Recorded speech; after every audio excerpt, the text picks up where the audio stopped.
All right. On to the. Okay, how are we going to non-podcast. start this? We'll just. What was that? Double Are we in. recording? Yeah. Oh.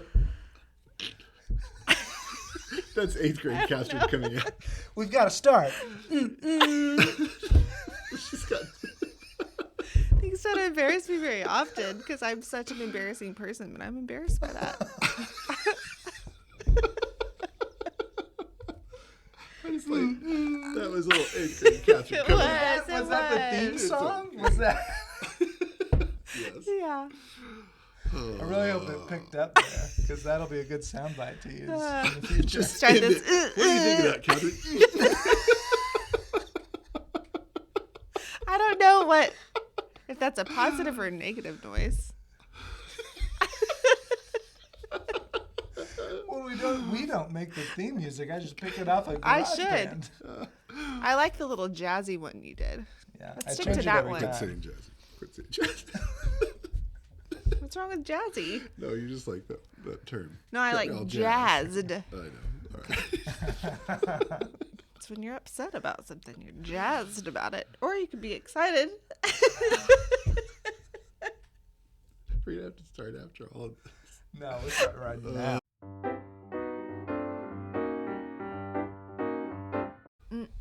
No, jazz is positive. You're right. Okay. Oh, man. All right. See, we're still in. We're a week from middle school retreat, but we're still. Okay. It took me a week. I don't know that I'm even back Yeah. from No, middle I school haven't retreat. slept. Yeah, and then you have spring break, which when you have kids, When you have 3 kids, there's no break. it's not a break. Yeah. It's not a break. When you're a single 29-year-old, there's just, there's not a break. Well, Just have to watch Netflix and well, no. I'm cook. saying, like, yeah, we're all just mush, but that's okay. Well, I did. It was Monday or Tuesday after the retreat, and I was in here, and I was yawning, and Scott walked in. He was like, "Hey, bud, how you doing?" I was like, "Man, I just can't come back." He's like, "Yeah, you're old now." Yeah. And I it will is. say, yeah, Seasoned. youth ministry. I'm gonna say seasoned. Ages you quickly. I actually am 26. Mm-hmm. No, I'm just. No, it None does. of It us. ages Oh, you. he used to be 26 not that long I ago. started when I was We were all 24. 26. No, I'm just saying. I feel like Andrew right now should be 26, but Yeah. he's No, not. he's too wise. He's too wise to be 26. I feel like wait- I should be 26. I'm waiting for the gray Jazzed. hair. I can't wait for the gray hair. In Really? the beard. Little salt Yeah, I and pepper. love salt and pepper. I will say it does, and it's not good, but it does help you be taken more seriously. I can't stop laughing about my noise. I'm not gonna be able to make it through this. All right, we can't intro as long. Last time I timed it, it was 6 minutes. Yeah, too of long. But did the people love it? Ballyhoo. All Oh. 12 viewers. I'm 12 now. Our moms One watched thing- it 3 times each. I don't know. This feels like official podcaster business, but like when I go we are onto not. which we are not, right? But when we can see who's watched the YouTube, but we don't necessarily know who's listened to the podcast unless they download it. We can see who's watched it. On like you? users? No, not who. Number of- sorry, Oh. number of viewers. people. Sorry. But Yeah. Gonna rock Catherine's world. I don't care. yeah. Good. This is for Jesus. Well, and He's here's the listening. thing. Well, okay. He is. No, I know that was just funny. You pointed to him. Touchdown.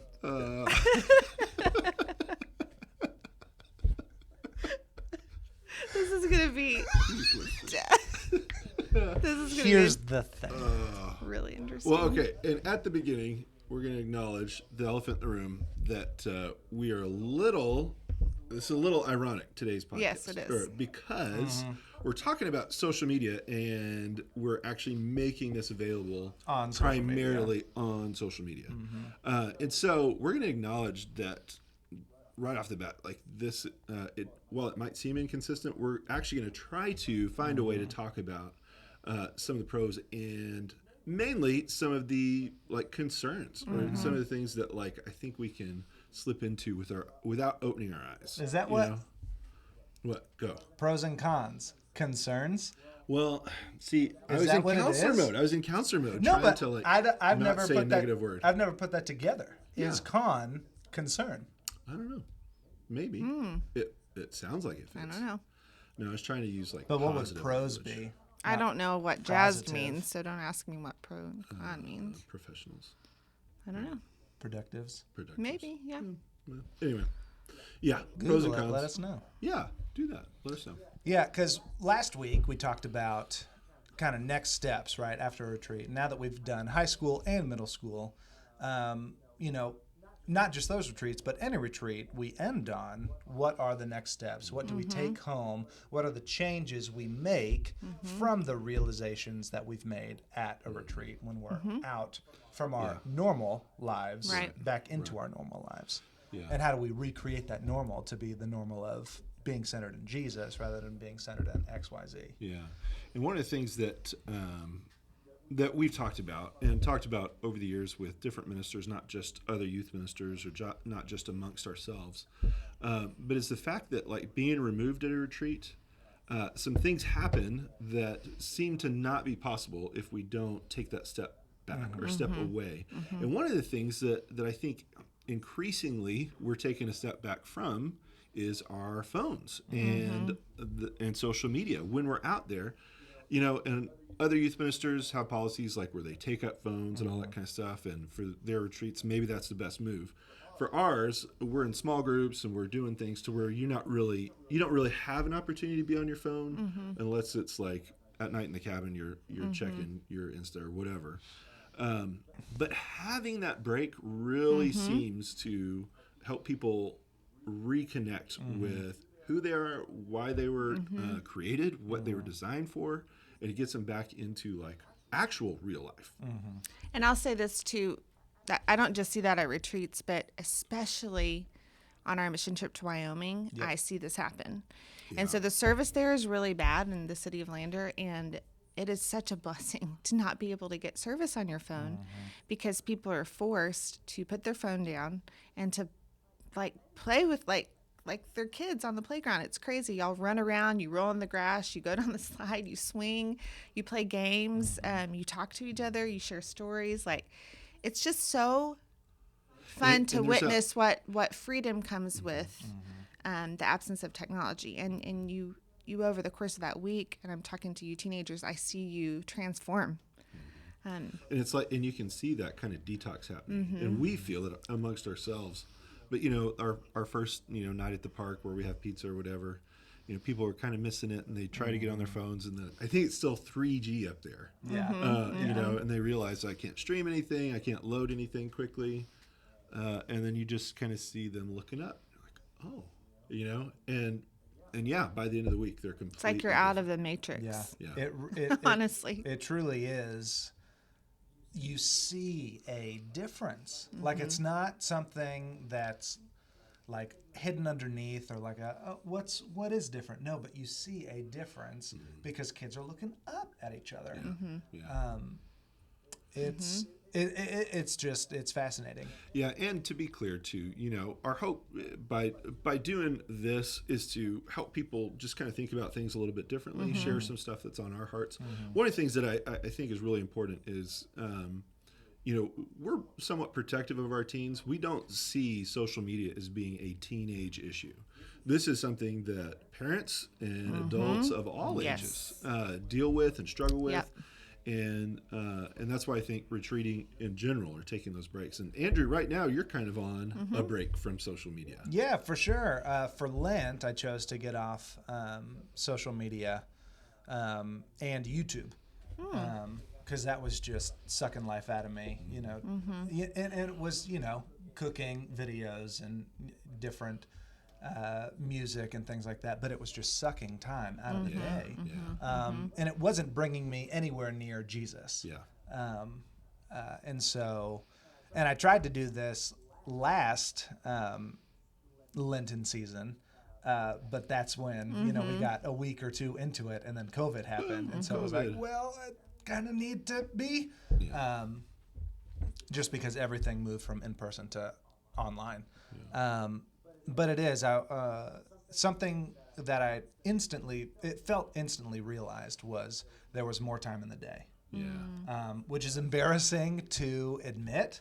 But it's one of those, you That's just true fall for backwards everybody. into like, I'll find myself having watched like the stupid blooper videos, the fail army Yeah. ones. Yeah. You know, and I'm like, oh man, you know, I've been holding Brighton and she fell asleep, and then I found myself watching it for half an hour. It was like Feels there's like half an 5 hour. minutes, Yeah. but it's like Yeah. half an It's hour. just like Mhm. it's just Yeah. you know, flown by. Yeah, I think we fall into that. Yeah, and you know, with that extra time that I have, I've felt myself, and again, embarrassing to admit, but just thinking more, wondering more, having that inner dialogue with myself and with the Lord. There's more time for prayer. There's more time for getting in Scripture. There's more time. You know, now that I'm not updating myself on what my friends are doing and what just people in general are doing online, there's a desire in me to seek people out that I need to seek Ooh, out. that's good. Yeah, and go ahead. Go Well, ahead. I was going to say, you mentioned COVID kind of changing things as far as social media goes. And I think it's been an interesting year because at first we couldn't be physically present with each other. So we used social media to connect, which I was thankful for in the moment. But I've seen that not go well. I've Right. seen it. It's a There's a fatigue around technology and social media, but also it's revealed the shallowness of the connection that is developed on social media. You cannot over text and over Instagram, Facebook for adults, YouTube, you cannot really truly deeply connect with people in the way that you can face to face. Yeah. And I wasn't clear on that really before. I thought maybe it was a Right. perfectly fine substitute, but after a year of that, I've realized when I see people face to face, that is the way that you connect with people the best. It's not over social media. Well, and one of the aspects of, you know, of the church, so that word, you know, in the Greek, it just means assembly, right? It doesn't mean religious service. It just means getting together. I was listening to a sermon not long ago that talked about the artificiality of social media, and that people, when they get to know each other, they can know each other and have an online, you know, presence for months, years. But the first time they see each other face to face, what do they say? Glad to finally meet you. Yeah. Because you really haven't met somebody, you know, just online. There's so many of those things, and that allows for, like you said, it's an adequate substitute when we don't have another option. But I think there are also some things missing, Yeah. and it's not, you know, it's not complete. Yeah, it's incomplete. That's I've been listening to Matt Chandler's doing a series on Revelation right now, and it was this I think past week. I don't know why, just because it. You don't cough right It's into fine. the mic. That's Right. a pro He's not. move. He's not sick. Well, Yeah, it was a pro move. It was a pro move. But right, but like it didn't pick up here, but it picked up there. Oh, yeah. Anyway, and so last week he talked a bit about, you know, the mark of the beast 666, and talking about what what that means, and what that meant, because a lot of, and I haven't particularly seen this anywhere myself, but I've heard others who have seen it. It's like people are saying the vaccine is the mark of the beast, and all these different things are Sorry. like the mark of the beast, and Bill Gates is, you know, Obviously, trying devil. to chip Right, us. Yeah, obviously. Right.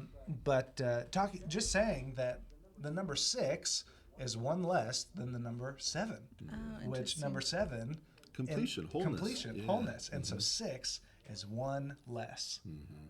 It's incomplete. Yeah. It is completely incomplete. And so when we're talking about connection, when we're talking about ways that you know, face to face has been taken away from us, and so we try and find another way, it's incomplete. It doesn't give us what we were designed to need, Exactly. which is the presence of people. And when we try and step into, even trying to step into the presence of God through social media, it's incomplete. Yeah.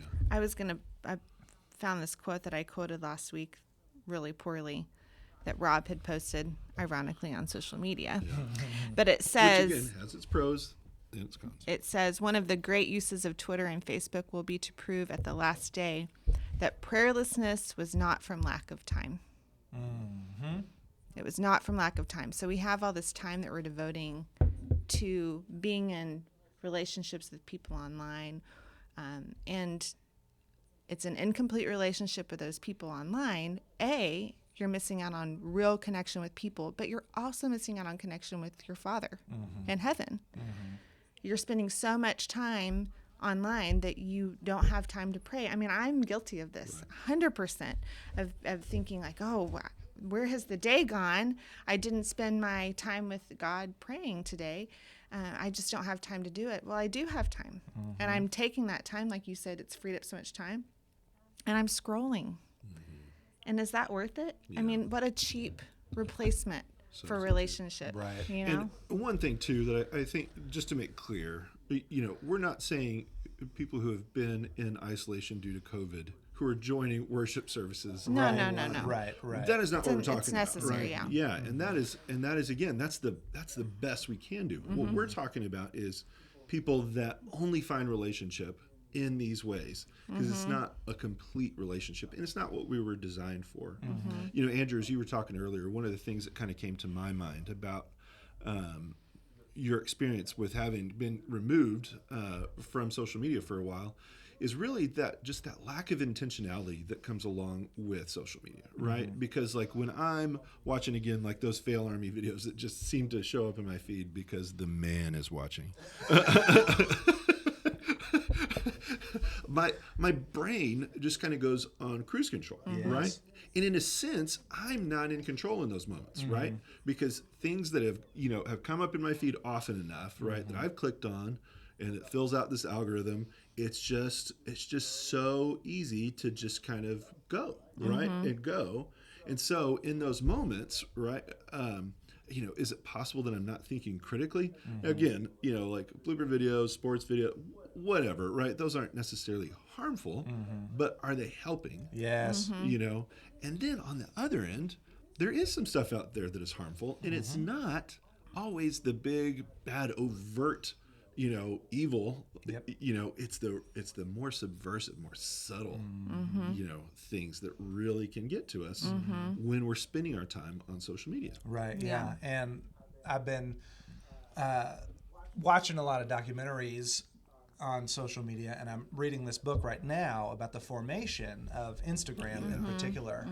And I just read today, real early on when people are talking, when Twitter is talking to Instagram, and they're not necessarily wanting to team up, but people are trying to find ways to invest in both and get lots of money from both, and yada, yada, yada. But basically, even way back in 2011, which is a year after Instagram was brought, into the App Store, people realized back then that it was just a tool to get people's attention. Once people, like the creators, at least in this book, were just wanting a way for people to share their photos and create like a creative community, right?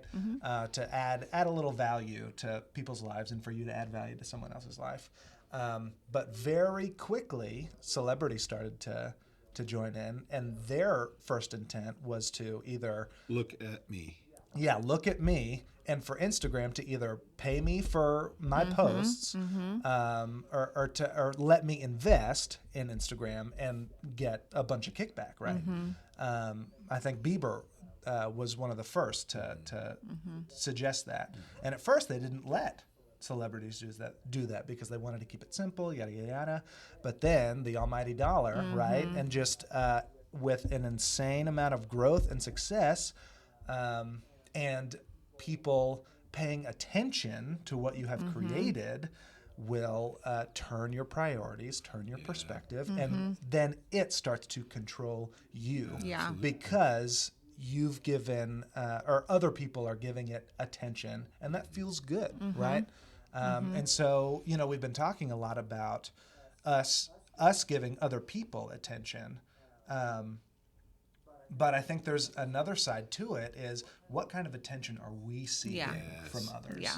Which I think is one of the most subversive aspects. Were you gonna say Well, something I was just going to say that I have not done this well, But when I'm being more intentional about my social media use, I will ask myself before every single post, why am I posting this? Why?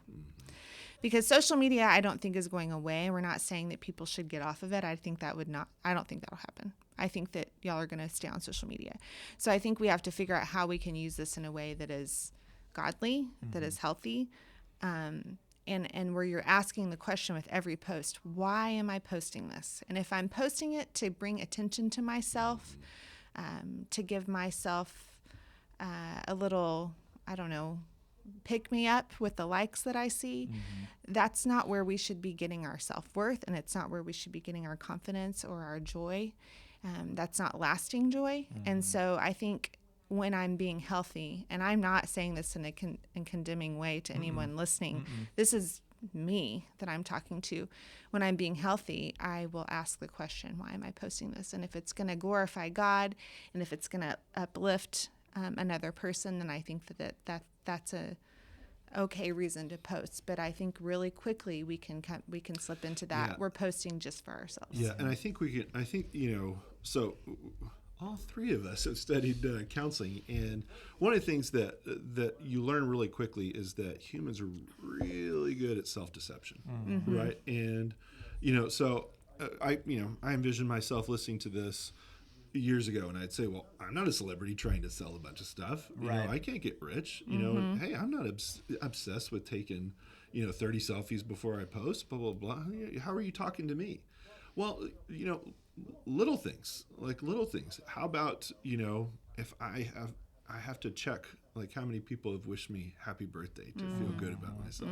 If my last post didn't get as many likes as the post before that, what's different about that post versus this post? How can I replicate this? And again, it's not that you're necessarily posting these horrible, awful things. It's not like we're saying that is always the case. But if, to Catherine's point, if there's part of you that aches or longs for more, then you've given a part of yourself over to this control that you are not designed to find your worth in. Right. And if you're content, if your happiness is contingent upon those things can be taken away. Yes. And you are a less stable person than if ultimately you find your worth completely in what God thinks of you, right? As is confirmed by other believers speaking that into you, right? And so it's a very fragile, kind of identity that we gain on social media. Right. Because go ahead. Oh, newsflash! Like your teenagers watching this, you are going to be embarrassed of your post that you made yesterday. In 5 years, maybe 2. Like I look back at my Facebook posts. I'm old. Adults too. From when I was in college. Yeah. When I was in college, and I'm like, what was I thinking? Yeah. So just know it is a fragile identity. What you're posting right now, you're going to be so embarrassed you posted that in just a few years. I have a library of cringy Andrew Lang High School Facebook statuses. Yeah. Oh, Did you they're do bad. any of the ones that were like, is going to the mall? That's the format I kept throughout. Like, because Facebook used to be, Andrew Jordan Lang is, and then you'd fill in, and then they took the is out. Eating but pizza. I was Sad. there are a few of those. Andrew Jordan Lang is lonely. Andrew Jordan Lang misses her. Oh. Right. That was me. Yeah.